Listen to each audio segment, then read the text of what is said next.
Harry Potter and the sorcerer's stone. Mister और missus Dursley, number 4, Privet Drive के निवासी, गर्व से कहते थे कि वे पूरी तरह सामान्य हैं, धन्यवाद।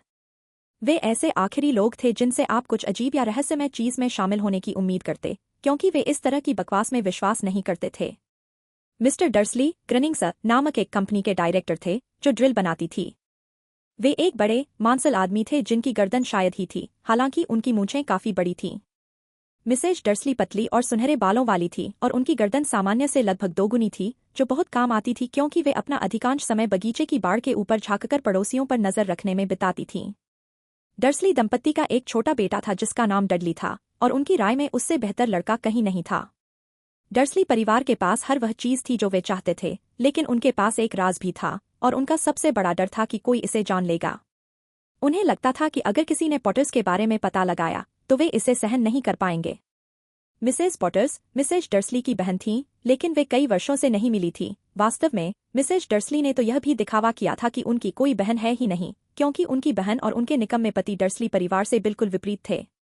डर्सली परिवार यह सोचकर सिहर उठता था कि अगर पॉटर्स उनकी गली में आ गए तो पड़ोसी क्या कहेंगे।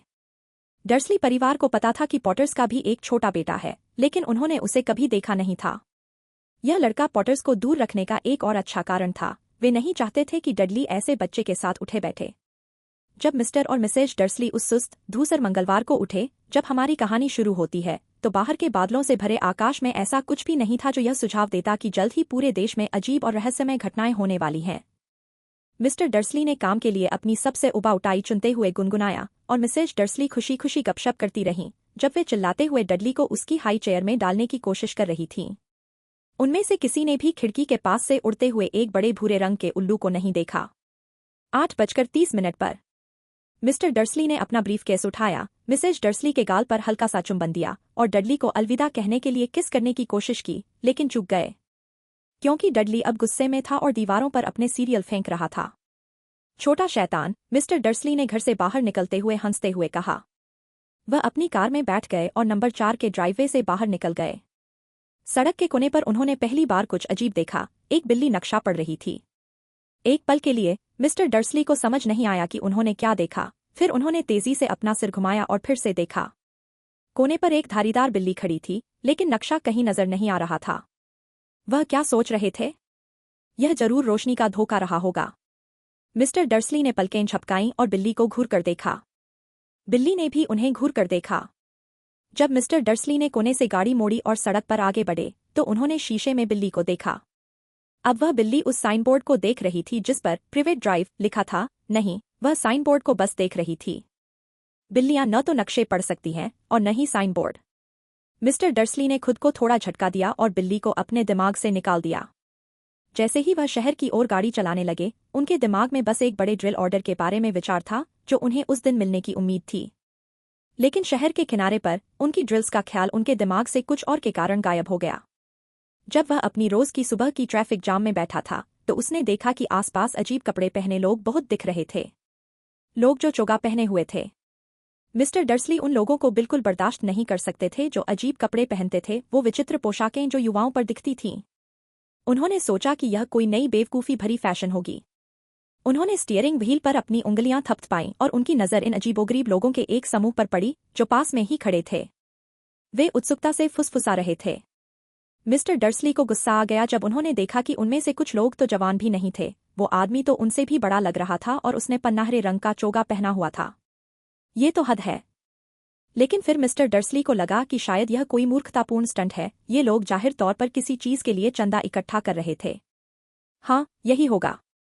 ट्रैफिक आगे बढ़ा और कुछ मिनट बाद मिस्टर डर्सली ग्रनिंग्स के पार्किंग लॉट में पहुंचे। उनका ध्यान फिर से ड्रिल्स पर था।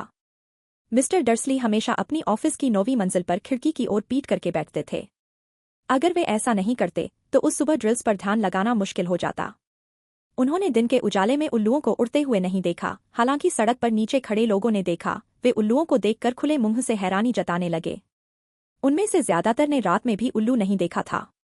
लेकिन मिस्टर डर्सली की सुबह बिल्कुल सामान्य, उल्लू मुक्त थी। उन्होंने 5 अलग अलग लोगों पर चिल्लाया। उन्होंने कई महत्वपूर्ण फोन कॉल किए और कुछ और चिल्लाए। वे बहुत अच्छे मूड में थे जब तक कि लंच का समय नहीं आया, जब उन्होंने सोचा कि थोड़ा चलकर सड़क पार बेकरी से एक बन खरीद लें। उन्हें चोगा पहने लोगों के बारे में सब कुछ भूल चुका था जब तक कि उन्होंने बेकरी के पास एक समूह को नहीं देखा। उन्होंने गुस्से से उन्हें देखा जब वे वहां से गुजरे। उन्हें नहीं पता था क्यों, लेकिन वे लोग उन्हें असहज कर रहे थे। यह समूह भी उत्सुकता से फुसफुसा रहा था और उन्हें एक भी चंदा इकट्ठा करने वाला डिब्बा नहीं दिखा। जब वे वापस लौट रहे थे, एक बड़े डोनट को बैग में पकड़े हुए, उन्होंने उनकी फुसफुसाहट में कुछ शब्द सुने। पॉटर्स, हाँ, मैंने यही सुना। उनका बेटा हैरी। मिस्टर डर्सली ठिठक कर रुक गए। डर ने उन्हें घेर लिया।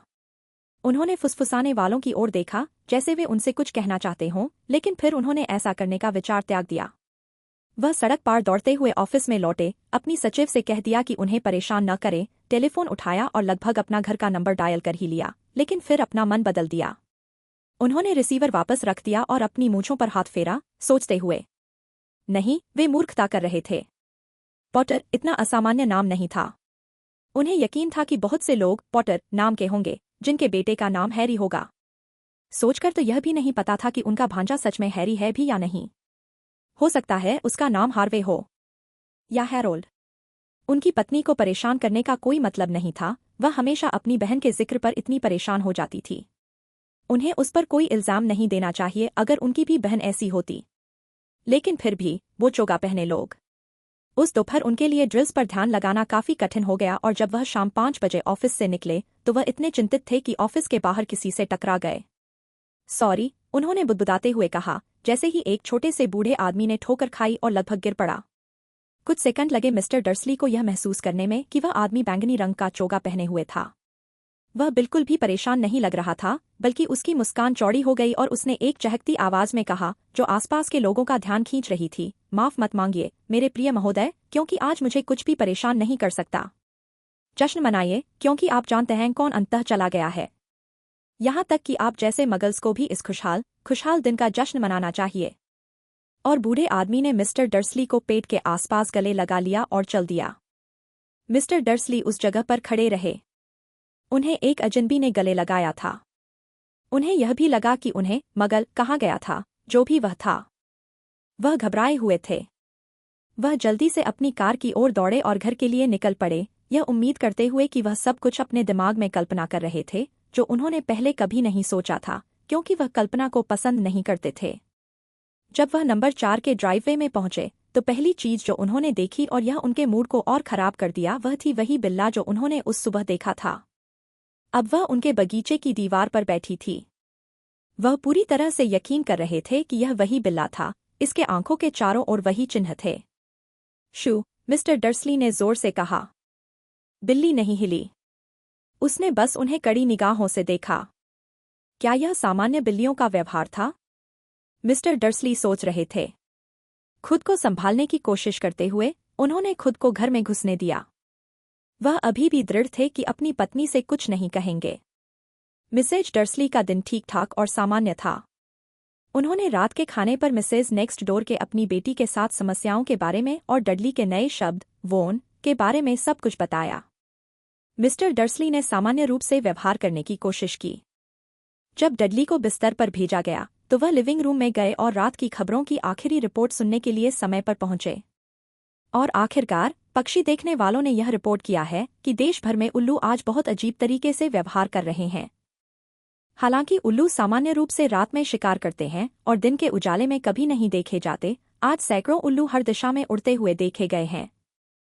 विशेषज्ञ यह नहीं समझा पा रहे हैं कि उल्लू ने अपनी नींद की आदतें अचानक क्यों बदल दी। न्यूज़कास्टर ने मुस्कुराते हुए कहा, सबसे रहस्यमय।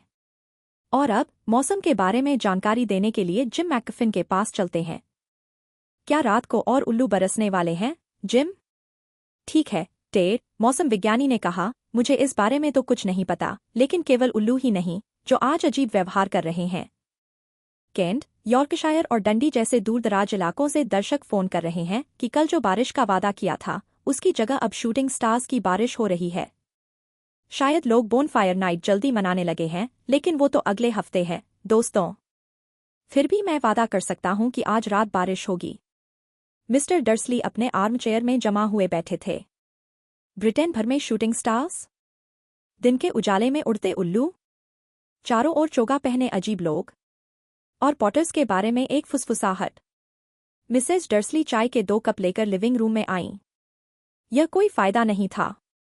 अब उसे कुछ कहना ही पड़ेगा। उन्होंने घबराकर गला क्लियरिंग किया। पेटूनिया, प्रिय, तुमने हाल ही में अपनी बहन से कुछ सुना है ना?